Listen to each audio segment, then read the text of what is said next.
All right, we are back with another episode of The Market Has Spoken. I'm Hersh. And I'm Mark Jones. All right, and what are we going to talk about today, Hersh? We're talking about wealth building and investing in real estate. I love it. One of my favorite topics. Awesome. So let's start at the beginning. Why is real estate a good investment for anyone? Well, for most people, real estate is a great investment because there are multiple ways to make money from that investment. Instead of just like stocks, they go up and that's how you make money. There are other benefits. And so there's a total of 4 ways that we're going to cover today. Okay. The 4 ways to build wealth through real estate are cash flow, appreciation, principal pay down, and depreciation. So let's take the first one, cash flow. Talk to me about cash flow. Yeah, so cash flow is your expenses taken away from what you're actually bringing in. So if you're bringing in $1,000 a month and your expenses equate to $800 a month, you've got $200 a month in cash flow. Right. And that's the return on investment for you buying that property. And does every property cash flow like that? Absolutely not. It depends on the market that you're in, right? I use $1,000 as an example for easy math there. But the truth is, mortgage is not going to be $800 today for just about any property in Metro Atlanta. Right. And your rent on average in our city is going to be at least $1,700, $1,800 for a 1-bedroom, a decent sized 1-bedroom. So your expenses will vary, but just take into consideration that it's all based on what are you bringing in and what are you sending out as a result of the expenses. Right. So we're looking at the difference between the income coming in from rent and the expenses going out, which is your mortgage payment, your taxes, your insurance, any sort of expenses you have. You might have property management expense, that kind of thing. Yeah. And the difference, if it's positive, is a positive cash flow. That's right. That's right. And over time, you're also going to have to build in, things that you will have to improve on. Right. So any sort of capital expenses like a new roof, new AC over time, you just want to set aside a small percentage that you're saving for when that day comes, because we all know that day comes. It definitely does. Right? And usually when you least expect it. Yes. So the gross income is in that scenario $1,000 minus $800. Yes. However, are you also saving money for the expenses when they come? So cash flow it's a spreadsheet math. It's not actually what it's going to happen, because you might have to replace a water heater, or you might have to replace a bulb or something like that, where it changes the spreadsheet math. But the spreadsheet math essentially just gives you the ability to know, is this a good investment on paper, and am I going to move forward? Great. So it's part of your decision-making process when you're evaluating a property. Exactly. Okay. So that's cash flow. Let's talk about appreciation. So in Metro Atlanta, appreciation is great. It was 8% from March 2023 to March 2024. Yeah, which is crazy. Which is outperforming the rest of the country, which on average is 4%. Right. Over a last 50 years or so, 4% is sort of an average if you were to average it across that time period. So you can kind of expect long-term a 4% return. Yep. In the short run, it goes year to year. And if you're having a good year in real estate, it can be higher than 4. And a bad year might be less than 4. Yeah. And it's super market specific, but it's also micro market specific, right? Like a neighborhood can appreciate more because of a development that's going in, as opposed to something that is on the other side may not. Right. So it's hyper local is what you're saying. Yep. So appreciation is one reason someone might actually invest in a property. Yeah. So not everyone's looking for simply positive cash flow. Right. They might buy a property that doesn't cash flow. Maybe they only pay a couple of $100 a month, but the investor is looking at that as an investment in their property, because they're looking more for a long-term appreciation, because they plan on holding that for a long time. Yeah.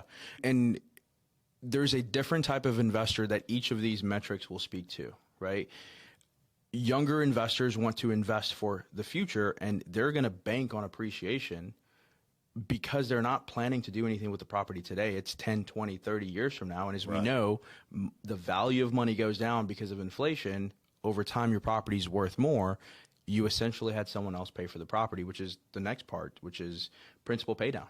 Okay. What is that, Mark? Principal pay down is when you're paying your mortgage, or you're paying it with the rent that you receive, preferably. Yep. You're paying down the principal slowly. So the principal pay down is that initial loan amount. Once taking interest out of it, the amount that principal is reducing every time you make a loan payment. That's right. And over time, that widens the gap between the market value, which hopefully is appreciating, going up, and the loan balance, which is going down. Right. So that differential between those two figures is your equity. That's exactly it. And people forget about this because when you make your car payment, are you checking on the value and your balance every single day or every single month? You just look up one day and you're like, oh, wow, I've already paid off $10,000 or $15,000. Usually it's from a tenant's payments, right? So it's not necessarily your money that you pay down with. A tenant paid you, and in turn you use that money to pay down your principal balance, and you built wealth that way. Right. Right.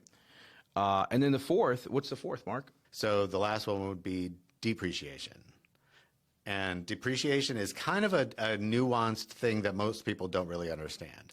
Take us through standard depreciation on a rental property. Standard depreciation is taking the value of the property itself, the structural value, right? You subtract land value from it, and you divide that over 27 and a half years. And that's what a normal property is going to depreciate over if you just let a CPA do the standard depreciation on it. Okay. Right? And that 27 and a half year figure is something the IRS has said we can depreciate. That's right. That's right. They think everything in a home should deteriorate over 27 and a half years. So if you buy a $270,000 property, for easy math here, you get $10,000 taken away from your gross income every single year. Okay. So it's a benefit for an investor to be able to depreciate that part of their investment property. Absolutely. So in essence, here's an example. If you make $100,000 a year and you get a $10,000 depreciation basis, well, for the IRS, they're only going to tax you on the 90, not the 100. Gotcha. So that's the reason for doing it. It's a way to shelter taxes on income. Gotcha. And why do we want to do that?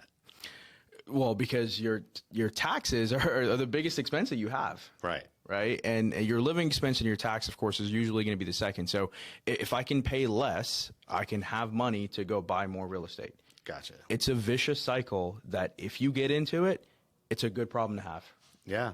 Well, I guess every wealth building course I've been to and every speaker I've listened to on wealth building talks about the velocity of money. Yep. Right. It's how quickly can you get your initial investment back from any investment you make so you can then take that money and make it work for you again. Absolutely. Right. So the depreciation gives you that money back a little at a time over 27 and a half years. Right. And I'd rather have a little bit of it today and a little of it next year and a little of it next year versus waiting 27 and a half years to take it, right? That's right. That's right. But there is something that as real estate agents, we actually can take advantage of that's even better than that.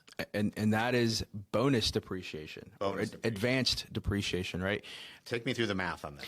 Yeah, so if you, in that scenario that we gave earlier, if you buy a property that's $270,000, for argument's sake, let's say the land was $20,000. Okay. Your basis for the structure is $250,000. Got it. You can do cost segregation to understand which items in that structure, which includes the windows, the tile, the carpet, the paint, microwave, stove, everything. Which of that is depreciable over 5 years, 7 years, and 15 years? Okay. Anything that is up to 15 years can be taken as a year one bonus depreciation. Wow.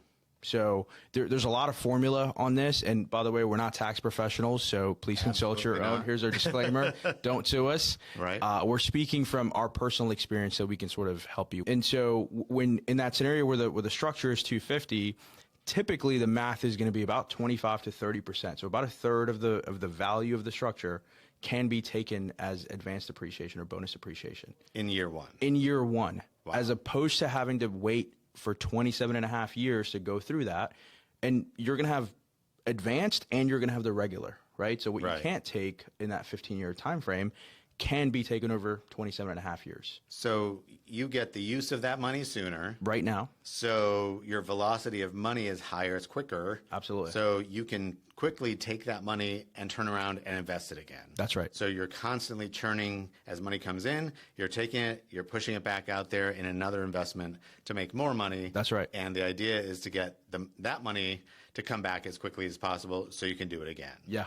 And if done properly, you can set up a structure where you are not paying as much in taxes because you're doing what the government wants you to do, which is provide housing. So you take the money, like you said, velocity of money, it's worth more today than it will be in 27 and a half years. Right. So just to break that down, if you have $1 today and appreciation is 2%, which is where the government likes it to be, Yep. Then next year that dollar is worth 98 cents. Yep. Right.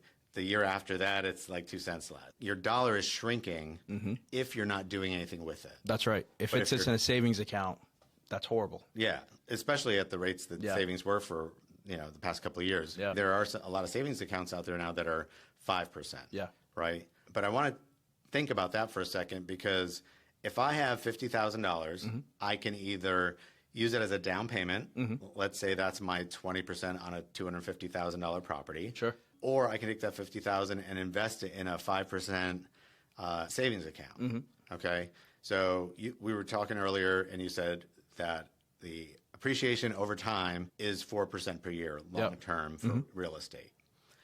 Why would I want 4% per year in real estate when I can get 5% in a savings account? Explain that to us. That's an excellent question, Mark, and a lot of people don't see this.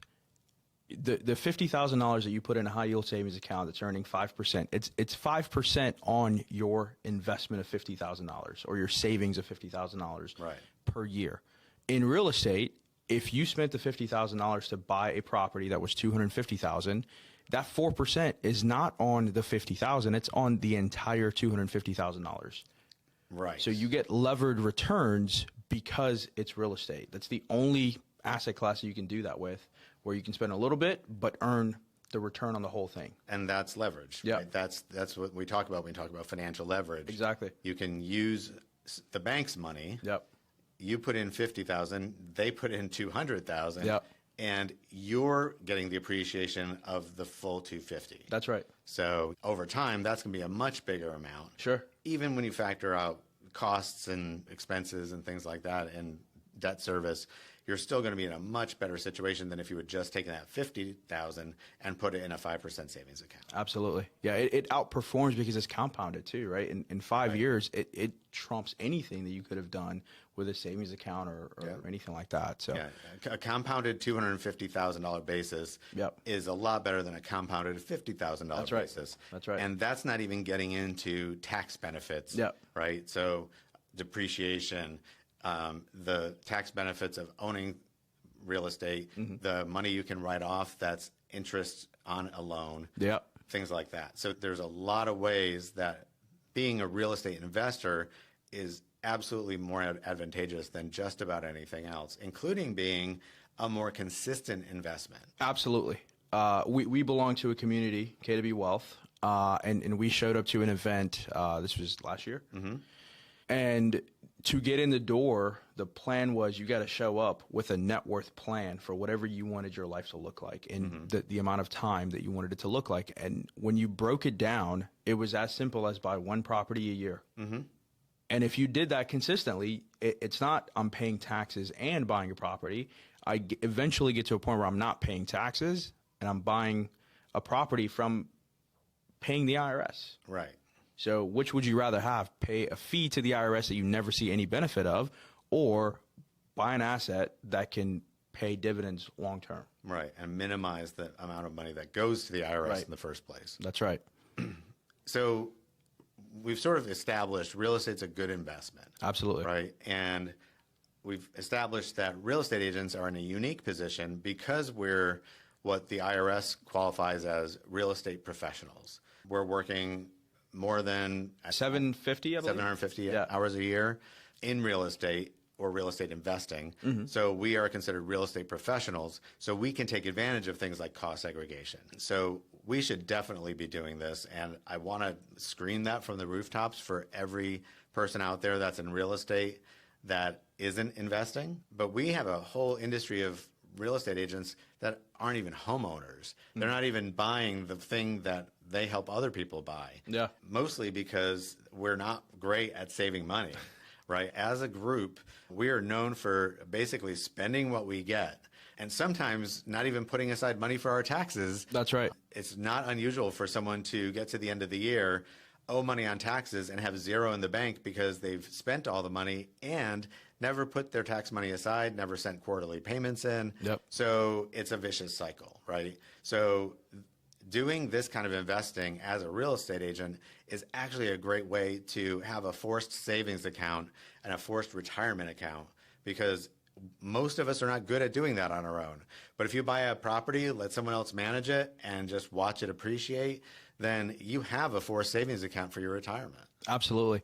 And I want to sort of go back to agents that are not homeowners yet, right? Mm-hmm. The vast majority of properties in our market are going to pay somewhere around 2.5 to 3.5% commission. That's usually the amount of money that you need down to be able to go and buy your first property. Yeah. And if you pair that with the fact that you could go buy a duplex for 3.5% down, you could have a property, live there for less money that you're likely going to pay for in rent, and your mortgage is subsidized by a tenant on the other side. And that is a great house hack, is what they call it, right? It's a house hack, and if you're an agent, it's an agent hack as well. Yeah. Because, again, you didn't have to necessarily come up with a down payment. Right. If you compare it with some of the programs that our lenders have in terms of Dreammaker, for example, right? You get certain amount of money for closing costs just because it's a property in a specific area. You might actually be able to do that without a whole lot of money. Yeah. Conventional is, for a first-time home buyer, can be as little as 3% down. Mm-hmm. 5% conventional is accessible to anyone. Yeah. And 3.5% is FHA. Right. So somewhere between 3 and 5%, everyone can get into a property, typically 3 to 3.5%. And since your commission is 3%, yep. If you can get the seller to pay closing costs as part of the deal, then you can come out of that with very little out of pocket. You have to have the money in your bank. Sure. But then you can reimburse it with your commission. So that's a great way to invest. One of the things I'm passionate about, though, is agents doing this so that they can teach it to their clients, right? Because I think most real estate agents are comfortable helping a home buyer or home seller, but not every agent is comfortable working with investors. You work with a lot of investors. Tell me a little bit about why you think that is.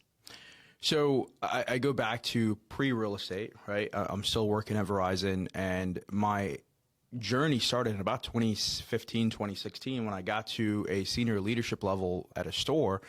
And I said, I'm earning a decent amount of money, but I was that guy who was not investing any money, right? I was blowing all of it.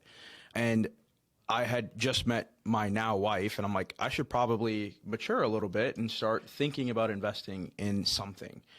Actually, Rich Dad, Poor Dad was the first book I picked up that completely changed that mindset. And I said, let me go research how to invest in real estate. And I can go down a rabbit hole of whatever it is that I want to know about. And it took about a year to really understand, okay, this is exactly what I should do. So I was going to use my income to invest in real estate. Mm-hmm. Things happen. I said, you know what? I no longer want to continue with Verizon. So the next best avenue was real estate. The only thing I knew when I got into the business was, how do I run numbers? So my client became the investor, right? I didn't know about paint and countertops and all the other things that you have to know about if you're helping a general consumer buy a luxury property or something like that, right? So my education came from reading books, listening to podcasts, and talking to people that had already invested and done things that I had not yet done. That's huge. Get around people that are doing things that you want to do, right? There's a saying in life, like, you're reaching for your mentor, right? Right. That's effectively what I did to learn real estate. And then I surrounded myself with agents when I became an agent to understand how they're doing things successfully in the business. You pair the two together, I became an investor-friendly agent. Gotcha. So who are these investors? What are they doing? So the vast majority of them are successful professionals that have had a career for 10, 15 years, and they have usually a pretty nice 401k that they've built up just by saving money, right? And so that's given them a return, and most of them are diversifying from 401ks to oh, I should probably also own real estate, right? Gotcha. And so a lot of these folks, they're buying their first or second investment property, and they only know real estate from buying usually their first home. Right. That's effectively it. Right. So that's one demographic that buys investment properties. The other is first-time buyers that are thinking with an investor mindset. Right. That are saying, I'm buying my home and it's not going to be my forever home, which, by the way, if you're buying your first house, it's never going to be your forever home. Right. And they understand that it only takes 3.5% down. I should be paying a mortgage as opposed to rent, because if I ever sell it, it comes back to me. Right. And you have people that are buying for family planning, right? And I know we're going to get into some of those topics as well, but that's the average consumer. It's no different than you or I. Yeah. And I think that's the misconception, that people that are investing in real estate, that's like their primary job, right? Like that's what they do for a living. They don't do anything else. Sure. And it's quite the opposite. Yeah. Most of them have a job, right? Some other thing that they do to make their primary income. This is a way for them to grow their wealth. That's right. That's right. The vast majority of people that are successful, they get to a point that I got to, right? 10 years in a career, they say, I don't want to be doing this for 30, 40 more years until I get to retirement age. I want to be able to have the option of not working and having the option of being retired, I use that loosely, to go do whatever it is that I'm passionate about. And that's why they're making the decision to invest in real estate, because, again, over time, your cash flow goes up because rents go up. Right. And you can then live off of the decisions you made early on.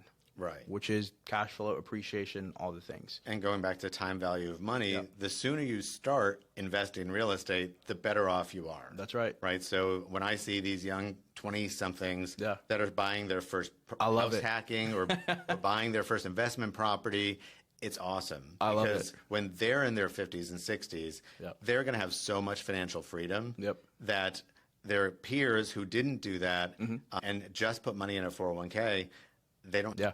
And you can't pull that money. I mean, I guess you can pull the money out, but you don't really get to benefit from that money until you're retired. Right. Right.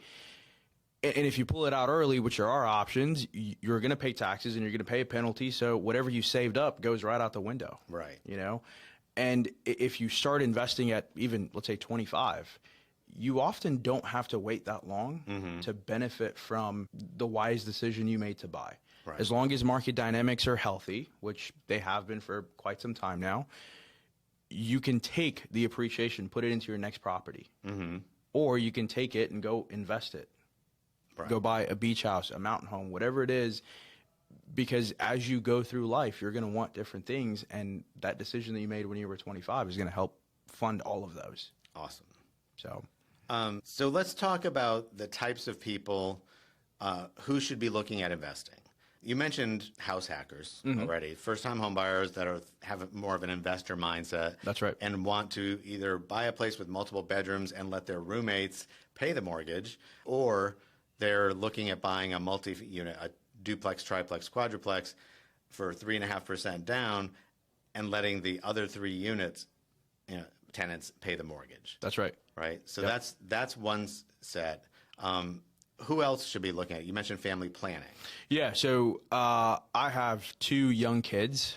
They will both at some point need to go to college. And so I can save money now and hope that I am able to save enough to pay for whatever college is going to cost, which, by the way, it's already expensive.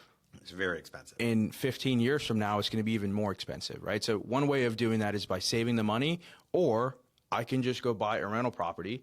It doesn't have to cash flow, at least not for me, because I can sustain that property, right? 15 years from now, the math usually says real estate should be double what it is today. Right. It's every 10 years real estate should double, roughly. There's my college fund. Yeah. If I go buy 2 of those, I'm set for the actual cost of college. And by the way, Mark, here's the best thing. I don't have to sell the house to pay for college. Right. I can refinance, pull the cash out, pay for college. My kids, they don't have a college debt, right? Tuition debt. Right. And if I keep the property, it will continue doing everything that it needs to do. And the tenant at that point, whoever it is at that time, is going to continue paying the mortgage, because rents will always be more than mortgage. Yeah. I just saw an article today, yesterday, I guess it was, saying that rent is accelerating at a rate outpacing wage growth, again. Yeah. So people's pay that they're bringing home isn't keeping up with rent. That's right. And there's always going to be people who want to rent. So why not be one of the people who makes money off of that? Sure. And let someone else pay the mortgage on your investment property. Yeah. Your point is really great with young people, like kids. If you're having a child, if you buy a property for that child, that could fund their college. But if they don't go to college, it can fund their, excursion across Europe. It can start their small business, right? Like 15, 20 years from now, college may not hold the prestige it still holds today. But it's giving someone their first nest egg to launch them into adult life. And it may be that it's their first home too. Yeah. Right? Yeah, they could have absolutely. a free first home that they then can start taking the appreciation on at that point. Yeah. So, or all of the above. Or all of the above, right. Average price in Atlanta right now is somewhere around $450,000 for the first time buyer, right? So let's assume you buy a $400,000 property. You're looking at $800,000 in 15 years. I mean, really in 10, but let's just say 15 for easy math there. That should be able to afford an excursion to Europe. Yeah. A pretty nice college tuition bill, your first home. Right. I mean, there's a lot that you can do. So that one decision compounds so much, and you have to start early for that. If you don't, then unfortunately time didn't do the thing that it needed to do. Right. Well, and if you can imagine today, an 18-year-old having $800,000 at their disposal, overseen, of course, by their parents. Sure. So that they don't make really dumb decisions with it. But that's an amazing amount of equity and funds to be able to really do whatever they want. It's setting them up for success in life, right? Yeah. So that they can use that to launch a business, go to college, whatever it is they need to do, or at that point, they may be thinking about having kids. Sure. And that could be the nest egg that allows them to not have to work when they're having their first child. That's right. So it's just such a great idea. If I could scream one thing from the rooftop to people who are like childbearing age, it would be buy a house. Like just get a rental property when you find out you're pregnant. Yeah. Right? I would actually even go one step further and say, if you are thinking about planning for kids, buy a house first. Oh, people plan? Okay, sorry. I thought these things just happen. Oh, yeah, If you buy it first, there's no going back. You've already bought it, right? You should be able to sustain it. If you have a kid, kids are expensive. Right. I have two of them. It costs a lot of money. They do cost a lot of money. And so the excuse then becomes, I have a child, daycare is expensive, diapers are expensive, formula is expensive. You might not be able to do it. So if you can put yourself in a position, you know what? I foresee myself having kids in the next 2 years. I'm just going to go ahead and buy a rental property right now, because at that point, let's say if it's 2 years from now, in 20 years, it's doubled, maybe tripled in value at the very least. And again, all of your kids' excursions and whatnot is taken care of. So, and I've seen a lot of people that do this kind of investing put their loans on. They do a 15-year, not a 30-year, right? Which the rates are pretty comparable. Sure. And they're paying it down over 15 years. So literally, they own the property by the time the child is 18. Yeah. And you can certainly do that. Again, difference of opinion. I would rather have the ability to have a lower payment than longer or a higher payment, right? Right. But know that you don't have to buy real estate over 30 years, which is, I think, the common understanding. It's always over 30. You can do a 10-year mortgage. Yeah. You can do a 5-year mortgage if you want to, right? Just your personal preference. But the longest you can do for most lenders right now is 30. Typically, yeah. And that's the lowest payment. You bring in the money to support all of the expenses you're going to have, and you save a couple $100 a month for potentially from cash flow. Yeah. So someone having kids, that's a great investment opportunity for them. Agents out there, if you're not talking about your young, newly married couples that are looking at growing a family, if you're not talking to them about that opportunity, you're doing them a disservice. So talk to them about that. What other types of buyers and sellers out there should agents talk to as a prospective investor? Your clients that have a child going to college, if they're going anywhere away from your house and they're going to need a dorm. Now, some freshman, years, you're required to be in a dorm. I get that, but go ahead and buy a property there, because at some point they're going to live in that house, and they're going to bring in roommates, their friends that they've made in college or people that went with them. Right. And now your mortgage is paid for by your kids' friends. That's another great savings, because room and board is not cheap. Right. So that's another way of hacking the system, which is, instead of paying for room and board, let me pay for a house that is essentially free or close to free, because I'm bringing in income elsewhere. Right. Otherwise, you're just putting more money in the pocket of the university. That's right. Who probably has deeper pockets than you do. That's right. Right. I'm just going to guess at that. Yeah. Who else? Who else can we talk to in our client base or our PCSOI, our past clients and sphere of influence, about investing, really? People that need to buy a place for their parents. Okay. So there are some great loan options that you can buy as a person buying for a parent, as an owner occupant, even though you're not going to live in that. You want to share some more details on that? Yeah. So there's a conventional product out there that lets you put yourself on the loan when you're buying for your aging parent. And generally, it's to bring them closer to you. That's right. Because that way you're close to them to take care of them in their old age.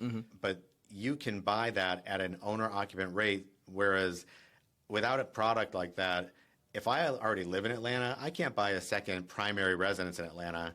I have to buy it as an investment property, which means I need to put 20, 25% down. Right. You can get an owner-occupied rate and owner-occupied terms on this conventional loan to buy it for your parent to come move in and live in.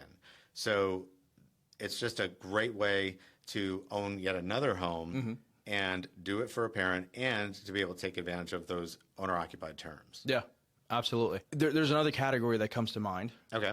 In addition to parents, right? Your clients that love going to the mountains, love going to the beach, anywhere that they love spending time in, would it be beneficial for them to own a secondary home there? Right. Because you can buy a vacation home or second home for 10% down. Yeah. It's still an investment. You can Airbnb it during the times that you're not there, so it sort of pays the bills, but you get to go have fun without having to pay for an additional hotel room, Airbnb, things like that. Right. I think that's an excellent use of 10% of the funds that it would take to be able to get there, because over time, whatever you pay hotels and Airbnb, it's not coming back. Right. Right. That's so money thrown away. Yep. Just like rent. And the other nice thing, like you said, 10% down for a second home, right? And once you're in there, you can say, you know what, I want to put this in a rental program, and you can still block off the times each year you want to use it, and then just rent out all of the other weeks. Yep. Right. The other thing you can do with a second home like that, which you can also do with your primary residence, is take advantage of what they call the Augusta rule. Yep. And if you're self-employed, your business can rent your home or your second home from you, and you as a homeowner, up to a certain dollar amount, do not have to pay taxes on that income. And your business is writing it off as an expense. So it's a really interesting way to limit your tax liability on your income if you make a lot of money.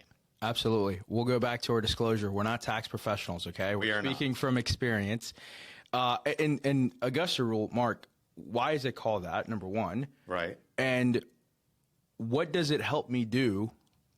Because there's one thing that I absolutely love about it. Okay. Right? So I'll let you explain what it is and why it's called that. Yeah. So it started in Augusta, Georgia. And what's in Augusta, Georgia? The Masters. That's right. Right. So every year when the Masters comes to town, people rent their homes out because they make a whole lot of money for renting it out for less than 2 weeks. Right. Right. And they make thousands and thousands and thousands of dollars. So there is now this rule that the IRS has blessed that says you can do that, and as long as you're not making, do you know the dollar amount? I think it's $14,000. I don't remember the exact dollar. Yeah, again, we're not tax professionals, but let's use $14,000 as an example. Whatever that limit is, if it's $14,000, then you can make that an income by renting it out. Now, as a business owner, if you were going to hold, let's say, an annual retreat, you would normally go to a third-party venue and you would rent a hotel room or a suite in a hotel or a conference room in a hotel room or a meeting room and hold that event in some sort of third-party space like that. You can alternatively do that in your rental home that you have, your second home in Augusta or wherever, and pay that $14,000. Your business pays that $14,000 to you as an individual, the homeowner. Right. So you as the homeowner is getting that, let's call it $14,000 free, and then the business is expensing that $14,000. So it would have been an expense no matter where they did it. So it comes off of the taxable income of the business. And you don't have to report it as income as a individual. What I heard, Mark, is I made income disappear legally. That is a really, really great way to look at it. Like, poof, it's gone. It's gone. Because the business gets taxed on income. You as an individual get taxed on profit and all these different things. I paid an expense. Yes, that expense came to me, but I don't have to report that as income. Right. Up to that threshold that you talked about. Right. Because it's not reported, I'm not paying taxes on it. Right. If you're in the 20% tax bracket and it's $14,000 as the max, that's a decent chunk that you saved by not paying income taxes on. Absolutely. You could do this in your primary. You could do this in your second home. You could do this in a rental property. The limit, I don't think there's a limit there. Again, please check. Check with your tax advisor. That's right. But my understanding is there's not a limit there. Okay. So the limit is 14 days per year for each property. Okay. Why wouldn't I do that in my primary and any other investment property that I want to do? Yeah, you just have to be able to validate the amount that you're spending, right? Like if you can go to a comparable space in a hotel and get a quote on what it would cost to rent that space and to have food provided and all of that, then you can use that similar amount to do that at your venue. That's right. That's right. So that's another great thing for people that not only is like having a second home that's in a rental program a great idea, but you can one-up that and use the Augusta rule. That's wealth building 301, right? That's right, level 301. We'll get to that in chapter 3. So the other thing I've been thinking about recently is not every buyer out there works with investors. Not every buyer out there has first-time home buyers that are house hackers. But every buyer out there has a past client who's a homeowner. Whether it's a buyer or a seller, they have a past client out there who's a homeowner. Any homeowner, if they've been a homeowner for more than 2 or 3 years where they now feel comfortable owning a home and they're not freaked out by the possibility of having to fix a roof leak, things like that. They're comfortable knowing they have to manage expenses on their home. They're a great candidate for owning a second property. Because again, they've done it once. They've had time, 2 to 3 years probably since the last purchase, to build up their savings for a down payment, to get comfortable being a homeowner, and to get comfortable with like how often things go wrong. So any agent out there has people in their sphere of influence or past client group that is a potential investor. And we need to be helping people understand that they're a potential investor, because I think if you ask them to raise their hands, maybe 10% of your clients would say, yeah, I'd be interested in investing in real estate, because not everyone understands that they too can be a real estate investor. Yeah. The barrier to entry to invest in real estate is not very high. If you already own a property, we talked about this earlier, 5% conventional, right? I sort of did this. I owned a property and we wanted to buy another one. I can put a tenant in place on the first one, which we were still living there. So all I really needed was a lease agreement, which we provided to the lender. And then we bought the second one with only 5% down. You can do that over and over and over until you sort of cap out per the lender. And that's a great way to continue buying without having to spend 20% down every single time. Exactly. Right. And if you've been in a home for 5 or 6 years, really 2 years in Atlanta, you've got significant equity to where you don't necessarily have to spend your saved money. You can just use the equity to purchase another property. Right. And here's the thing. Let's say someone comes to you, Mark, and says, I'm thinking about selling my house, Hersh. Can you help me with this? Right? The first question that a savvy investor-friendly agent would ask, can we keep your house? Which is counterintuitive because we get paid on the sales we make, right? Right. But if I truly want to be an advisor, I can say, can you hold on to the house as an investment property? Because that completely shifts you in their mind. Right. Now you've become an advisor, not just a real estate agent. Looking for the next commission. Exactly. Right. And if you get them onto understanding, oh, I can buy another one this way. Right. You've created several future sales instead of just that one sale. Well, and especially for in this time where so many people own homes they bought between 2019, let's say, and then 2022, where they have really low interest rates. Yeah. Like, I think the conventional wisdom says, oh, these people have really low interest rates. They don't want to sell. Yeah. Well, that's an assumption you're making. Sure. And if you take the time to educate someone and say, because you have this really low rate on this property, you can cash flow this as a rental property if you keep it pretty nicely, which is not easy to do in Atlanta, usually because of interest rates. Yeah. Right? That's usually the factor that makes it hard to cash flow. So you can keep that property, have a really low interest rate on a cash flowing rental property, and buy your next home. Yeah. And you said something that made me think about this. If you are going to cash flow, because you will cash flow a significant amount, right, at 2.5% to 3%, you might even qualify for a bigger house because of the cash flow that you're going to be bringing in. For example, if your mortgage payment is $1,800, which is pretty common for a $300,000 to $400,000 house with that interest rate at least, and you go buy something and you can rent your house out for $2,400-$2,500, right, which would be common for that size house, lender's going to take 75% of that and give you whatever that spread is from your expenses as cherry on top for additional qualification. Right. So run your numbers and see what that would look like, but it certainly won't hurt you, but it might even help you. Yeah. Which, why not? Yeah. If you could add an extra $400 or $500 a month to your cash flow, your net income every month on top of your salary or whatever your other source of income are, then you could qualify for more. Yeah. Who else did we miss? I think the biggest point that we want to make is everybody should be able to buy additional real estate. The question is, can you become the advisor to your clients or to your friends or family and have the conversations that they want to have, but don't know how to have and who to have it with? And you may have this conversation today, and your client today doesn't have 20% down for their first rental property, right? But again, they might have it in equity. Yep. They might have it between them and their significant other. Yep. Or they may have to go on a savings plan to hit that goal. But if they understand that it's possible and you show them a pathway to it, then you've done more than be a realtor who helps them buy and sell homes.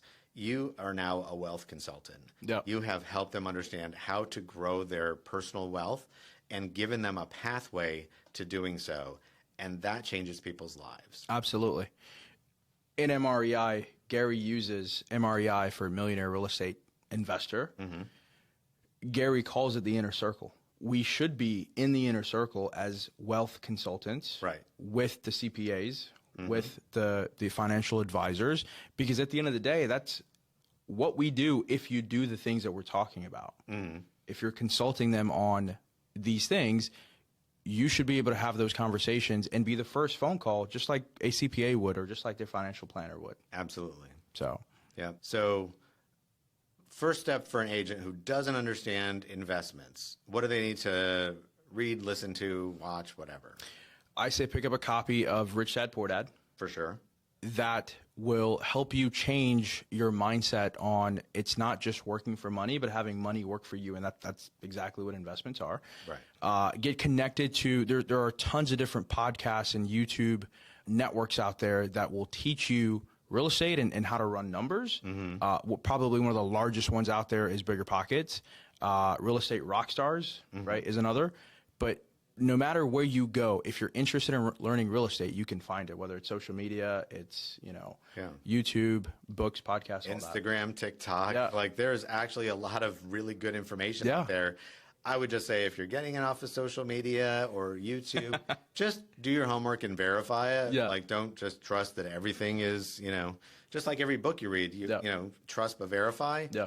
Make sure that you understand that person understands what they're talking about and that it's a credible source. That's right. Right. But reading Rich Dad Poor Dad is a great mindset shift for people. There's another book that Robert Kiyosaki wrote called Cash Flow Quadrant, which is another one I think, especially if you're self-employed agents, read Cash Flow Quadrant for sure, because it's going to talk to you about the journey from the mindset of an employee to a self-employed person to a business owner to an investor. Yep. Right? Because there's a mindset shift in every step of that journey.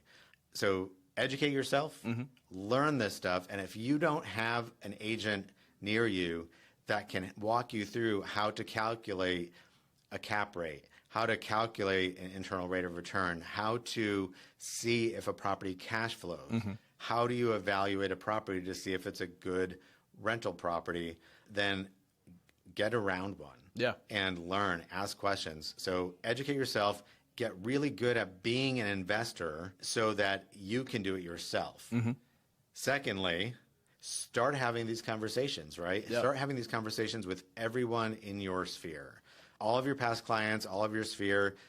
If it were me, I'd be holding seminars, educating people on becoming a first-time investor in real estate. Yeah. We hold first-time homebuyer seminars all the time.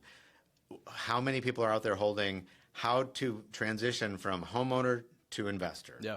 And that's a wealth building conversation. Absolutely. Building your wealth through real estate is a seminar every agent should be hosting so that they can be educating as many people as possible at once about the opportunities for investing in real estate, and that almost every person out there is a potential investor. They just need a path. Yeah. And some people's path is shorter than others. Sure. They need a path and someone to walk them down the path. So become the person that can help them do that, because that's how you retain clients for life. You had a story the other day when we were talking about, maybe it was just a friend, someone had come to you and all excited because they paid off their mortgage. Can you tell that story? Yeah. So about a year and a half ago, actually longer than that, 2.5 years ago, they refinanced their mortgage for 2.6 something percent. And I connected with my lender and I said, hey, right now is the time to refinance. Just go do it. And they did it. I think they had about 50% or so left on it. So they said, hey, I'll just do this over the next 30. A year ago, we're at a wedding together, and he is super excited to tell me I paid off my mortgage. And I'm like, but you refinanced, at 2.6%. Right. He's like, yeah, but I just wanted to have the payment gone. And I completely understand. Emotionally. Yeah, emotionally, like not having the debt. Right. But financially, that is a horrible decision. Right. Right? 2.6%. Inflation is 3%. So that means you only saved 2.6% per month. Your money devalued. Right. Right. And where else can you go today to borrow money at 2.6%? Yeah. Right. To invest in other things. Here's a scenario. If you were in that situation, or if you are in that situation, and you have a mortgage at 2.5 to 3%, the government is effectively paying you to go use that money. Because again, devalue versus what you're using it for, and you're doing it to amplify your assets and the income that you have by going to buy more real estate. Right. If you're not advising your clients on this stuff, like they need to understand that like paying off your mortgage sounds like a really good idea. It's not always a good idea. Yeah. Right. Like it's not always a smart business move. Yeah. So know that people are out there and they don't know this stuff, and they're relying on us to teach them. There's a stat, Mark, now that you say that, it reminds me about 40% of people out there right now do not have a mortgage. Zero mortgage. Zero mortgage. They live in paid off houses, right? That is an untapped well of people that don't have the knowledge or don't have enough knowledge to go act upon that. Right. because that money is not helping you build wealth. And maybe you don't want to. That's totally fine, right? But if you're in the mindset of, I want to continue playing the wealth building game, you've got money sitting there, right? Show them how they can unlock that by going to seminars and things like that. I think what we need to understand is there are going to be a lot of people who are like, no, I'm conservative. I don't want to do that. Yeah. And that's fine if they're making an informed decision. Yeah. Right? If we are educating people and they are hearing the information, understanding it, and still choose not to do it, I'm all for that. Yeah. Like, then that's them exercising their personal choice based on their risk tolerance, their future plans, all of that. Great. But if we're not taking the time to educate them that these are options, then again, I personally feel like we're doing them a disservice because it's our job to educate them. Yeah. We are people who help other people make really good real estate decisions. Yeah. And if we're not using our information for good, certainly don't want to be using it for evil. Sure. But just not using it isn't helpful. Like, we have to use that knowledge to educate others so that people can act on the information. Yeah. If you start doing this and you become the advisor that your clients need, again, you're going to have a client for life, and they're going to refer people. So not only can you have a investment focused business, but you can also have the retail business because they're going to continue buying their primaries and selling their primaries, right? So if you're an agent listening to this, just know that this is the path that is going to get you more clients by understanding investments. It'll get you more deals for sure, right? Yeah. More transactions, because you're taking people who aren't thinking about buying real estate and helping them understand why they might want to buy real estate and how it's going to help their long-term financial growth. And it's deepening your relationship because you are becoming that wealth advisor, that person that helps take them from, I just bought my first home and now I understand how to be a homeowner, to now I know how to leverage what little money I have to invest along with the bank's money to build my own wealth. That's right. Well, Hersh, I think that's all the time we have for today. Last thoughts, parting thoughts?